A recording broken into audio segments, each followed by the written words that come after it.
But here's the deal. Here's the deal. But here's the deal. So here's the deal. And here's the deal. Here's the deal. Here's the deal. Because here's the deal. Here's the deal. You either give me your ID or you go to jail. How about that? Catch me outside. How about that? How about that? How about that? Here's the deal. In pursuit of a Mazda heading south on 3 Points Road. Here's the deal.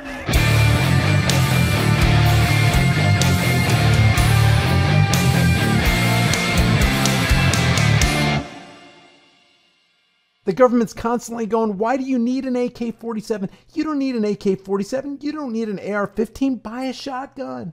But they want to make those illegal too. Randy Weaver, by the way, he sold a shotgun, but it was the wrong kind, and he sold it to federal officials. And because he sold sawed-off shotguns, well, that justified them killing their dog, killing his son, killing his wife, shooting her straight in the head. You sold a sawed-off shotgun? You're not supposed to do that. That's illegal. That's going to cost your wife's life and your child's life. Hey, Joe, I'll answer your question. Why do we need an AK-47? Why do we need an AR-15? Why do we need high-capacity magazines? Why do we need you to stay out of the gun control business, which is really the people control business? I don't know. Ask the students at Kent State who were gunned down by the Ohio National Guard on May 4th, 1970. Kent State shootings, also known as the May 4th Massacre and the Kent State Massacre, were the killings of 4 and wounding of 9 other unarmed Kent State University students by the Ohio National Guard, the federal government, the state chapter of the federal government. Ohio National Guard killed four kids, 4 unarmed college students, and wounded 9 others. The killings took place during a peace rally opposing the expanding involvement of the Vietnam War into Cambodia by the United States military forces, as well as protesting the National Guard presence on the campus. The incident marked the first time that a student had been killed in an anti-war gathering in United States history. So who has the honors of killing the first student on a college campus? Oh, the Ohio National Guard. Why do we need an AR-15? Why do we need an AK-47? Why do we need high-capacity magazines and an unlimited source on ammunition? Well, maybe the Kent State shootings could tell us. Or maybe we should call up the ghosts of Wounded Knee, who were also killed by the United States military. A whole lot of them, including women and children. Wounded Knee, also known as the Battle of Wounded Knee, was a massacre of nearly 300 Lakota people. By the way, I put this out on a tweet the other day and somebody goes, it wasn't Lakota, it was the Sioux tribe. Lakota is a subset. It's a subgroup of the Sioux tribe. So 300 Lakota people by the soldiers of the United States Army. Who killed the Lakota people? Who killed the indigenous Native Americans? The United States Army. Why do we need AK-47s? It occurred on December 29th, 1890 near Wounded Knee Creek on the Lakota Pine Ridge Indian Reservation in the U.S. State of South Dakota, following a botched attempt to disarm the Lakota camp. Why do we not want to be disarmed, Joe? Camel Toe Harris, how come we want to keep our guns and keep you out of our lives? Sheila Jackson Lee, it's as heavy. I held an AR-15, which I hadn't. It was heavy as 10 boxes you might be moving and takes a 40 caliber round, says Sheila Jackson Lee, about a firearm she's trying to ban that she knows nothing about. Nothing. The previous day, the detachment of U.S. 7th Cavalry Regiment, commanded by Samuel M. Whiteside, approached the Spotted Elks band of these Lakota people, and they just opened fire on them. On the morning of December 29th, the U.S. cavalry troops went into the camp to disarm the Lakota. If anybody should be against gun confiscation and gun bans, it should be the Native Americans. Hell no, we're not going to give up our AK-47 AR-15 Beta Male O'Rourke. No way. We learned too much at Wounded Knee. And not only that, this was super insidious because they were making treaties with the American Indians, and their land began shrinking with each treaty and the advancement of more militarized troops. And then they wanted to disarm the Native Americans. Why do you need an AK-47 or AR-15? One version of the events claims that during the process of disarming I can't even stress this enough. It was about disarming the Lakota. A deaf tribesman named Black Coyote was reluctant to give up his rifle. Don't blame you, Chief. I'm on your side, Chief. claiming he had paid a lot for it. Simultaneously, an old man was performing a ritual called a ghost dance. Black Coyote's rifle went off at that point, and the U.S. Army began shooting at Indians. The Lakota warriors fought back, but many had already been stripped of their guns and disarmed. Why do we need an AK-47? Why do we need an AR-15? Why do they need to lift the fully automatic weapons ban? Why does there need to be no gun control laws on the landscape of America or anywhere in the world? Because you have to be able to retain your ability to be able to defend yourself against a tyrannical government that not might, but will go rogue on you. Why do we need AK-47s and AR-15s to defend ourselves? I don't know. Let's ask the people who are the victims at the Ludlow Massacre, which was a mass killing perpetrated by anti-striker militia during the Colorado Coalfield War. Soldiers from the Colorado National Guard. So we have more National Guardsmen and private guards employed by the Colorado Fuel and Iron Company. Guess who was behind this, John D. Rockefeller? Attacked a tent colony of roughly 1,200 striking coal miners and their families in Ludlow, Colorado on April 20th, 1914. Approximately 21 people, including miners, wives, and children, were killed. John D. Rockefeller, a part owner of CF&I, who had recently appeared before the United States congressional hearing on the strikes, was widely blamed for having orchestrated the massacre. Kind of like a former George Soros, I guess. It's horrible. You just read about the Ludlow Massacre, guys. It's disgusting. Why do we need an AK-47? I don't know. Let's ask Randy Weaver. Oh, that's right. We can't anymore. He just recently died. Because he reportedly sold 2 sawed-off shotguns to federal agents, they moved in on his property where he just went. He never harmed anybody. He never threatened to harm anybody. He never stole anybody's property. He never damaged anybody's property. Therefore, he never committed a crime. There was never a victim. He just sold reportedly 2 sawed-off shotguns to federal authorities, and they came in, moved on his homestead, set up snipers, waited for the kid and the dog, Samuel. They waited for the kid and the dog to go out in the woods. Shot his kid, shot his wife carrying their little daughter.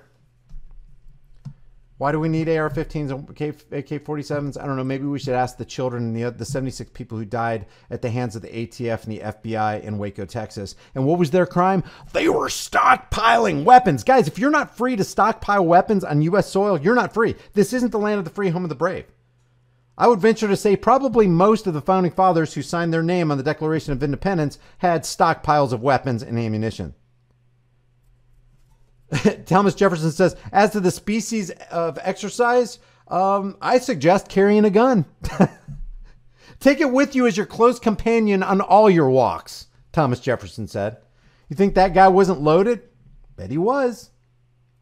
So the ATF and the FBI moved in while the video cameras are rolling, set fire to the compound, burn 76 people to death, including 20 children, but they care. They're going to create the Protect Our Children's Act. Why do we need a gun? Creepy Uncle Joe Biden. Why do we need that kind of firepower? Well, I think history is pretty clear why we need it. Now, am I advocating violence? Not at all. I'm advocating peaceful resistance, peaceful non-compliance, and protect your families with everything you got. But I'll tell you one thing. The federal government is trying to make your options extremely limited. I can't protect my family with that. I can't protect my family with AK-47 or an AR-15. Well, the criminals are going to have them. I want to have it. I can't protect my family with a 30-round magazine. The criminals are going to have them. Why can't I have them? The criminals and the politicians will have them. The criminals and politicians. Oh, wait, did I just repeat myself? The criminals and the criminals will have them. The criminals and the political criminals will have them. They'll be surrounded by them. They'll be comforted by them.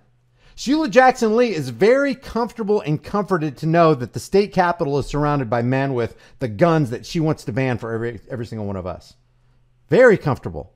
That's why you got Allison Camerado on CNN smirking, because she knows that her Turner Broadcasting Studio, that CNN thing in Rockefeller Plaza or whatever it is in Lower Manhattan, is surrounded by armed security who have the very weapons that she wants to tell her viewing audience they need to disarm and not be able to own and not have access to. That's why she can smirk behind that teleprompter reading corporate fiction desk.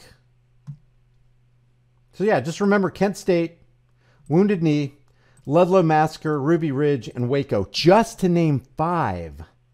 Just to name 5.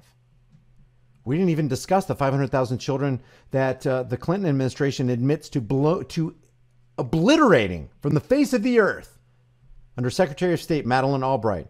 Well, we think it was a hard decision, but you know what? 500,000 kids here, 500,000 kids there. It's all for foreign policy. Of course it was worth it. Was it worth killing 500,000 children? Of course it was. Of course it was. And I won't see one day of jail time, even though I just admitted to mass murdering 500,000 children on national TV. I'm not going to see one day, one moment inside of a maximum security cell. Nope, not me. I'm Madeleine Albright. I'm untouchable, and I have qualified immunity. And I support this message. Insanity. Oh, one more thing before I end this. If you want to ask, why do you need an AK-47? Why do you need an AR-15? Why do you need high-capacity magazines? Why do you need bullets that pierce armor and all that kind of stuff? Well, let's ask the Korean store shop owners during the LA riots. Let's see what they say. Trying to protect their businesses from any contingency. You know why? Because the cops wouldn't do it. The Korean store shop owners, their demographic was way down in the totem pole. Well, we don't see you as important to protect, so we're not going to do it. The Koreans go, okay, get what you can. We're going to protect ourselves. And then you see helicopters flying over. There's burning, just mayhem and chaos all through the city. And then you get these little pockets of peace. Nothing burning. Completely calm. No looters, no rioters, no murder happening. What are these little pockets that I see from this News 5 chopper? Oh, those are the Korean store shop owners with 9mm Uzis, fully automatic weapons, shotguns, handguns. They're all on the roof. They're protecting themselves. Oh, pockets of peace, gun ownership, rioting everywhere else where there's cops trying to take care of business. And this pocket of peace, which has private individuals with guns and no cops to intervene or help them out. They just took it upon. This is called self-empowerment, guys. This is what this channel is all about. Planting brush fires of freedom in the minds of men so that you can be self-empowered. Woman, child, man, black, white, Latino, Asian, it doesn't matter. Empower yourself. While creepy Uncle Joe seeks to disempower you and disarm you. Again, I repeat, this is an unedited videotape. But we did manage to get hold of this tape to give you an idea of some of the individual actions that are being taken. Individual actions. I love it. I love these guys. They do not look like automatic, like AK-47s. They seem to be regular rifles that they're using. But it seems like every man on that roof was armed. Yeah, that's right. Every man on the roof in Koreatown was armed and there's peace. I don't understand this, Bill. Could you explain how we could have peace and all these guns in one centralized location like that? And thus far, there does not seem to be any looting or burning, at least right where they are. Go figure. Guns, no looting, burning. Lack of police presence, no looting and burning. Elsewhere in the city, mayhem, chaos, police presence, looting and burning. I got you. Okay, it's starting to materialize. It's starting to gel in my mind. I'm starting to get this, I think. I think now that man up there seems to be holding a shotgun, Larry, if I'm not mistaken. I think he's holding a shotgun, and I think one of his purposes is he wants potential looters to see it. I think he wants people, all of them up there, want people to see that they are armed and that you enter their properties at some risk. They want you to see that they're armed and that you enter their properties at some risk. Let's see. So that's not a gun-free zone. And a zone that's not gun-free is repelling criminals. Not gun-free, no criminals. Gun-free, tons of criminals. Not gun-free, no mass shootings. Gun-free, tons of mass shootings. Let's see, Roger. Can we figure this out? Get some of our statisticians on this. How do we make sense of what we're seeing here?